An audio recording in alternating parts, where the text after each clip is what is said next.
ಇಲ್ವಾ? ಇದು ಸರ್ಕಾರಿ ಕಾರ್ಯಕ್ರಮ. ಜನರಿಗೆ ಸುಳ್ಳು ಹೇಳಲಿಕ್ಕೆ ಸಾಧ್ಯ. ಕೂತ್ಕೊಳ್ರಿ, ಯಾರವ್ರೆ ಕೂತ್ಕೊಳ್ಳ.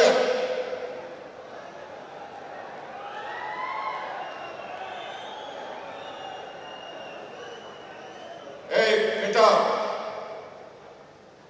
ಕೂತ್ಕೋ.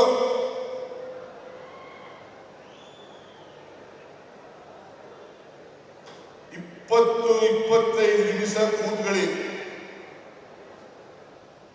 ನೀವೆಲ್ಲ ಇಷ್ಟೊಂದು ಖರ್ಚು ಮಾಡಿ ಜಿಲ್ಲಾ ಆಡಳಿತದವರು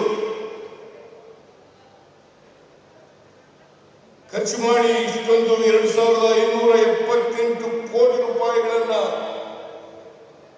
ಹೆಚ್ಚಾಗಿ ಮೈಸೂರು ನಗರದಲ್ಲಿ ಖರ್ಚು ಮಾಡಿ ನಿಮಗೋಸ್ಕರ ಈ ಕಾರ್ಯಕ್ರಮವನ್ನು ಹಮ್ಮಿಕೊಂಡಿರ್ತಕ್ಕಂಥದ್ದು. ನಿಮ್ಮ ಮುಂದೆ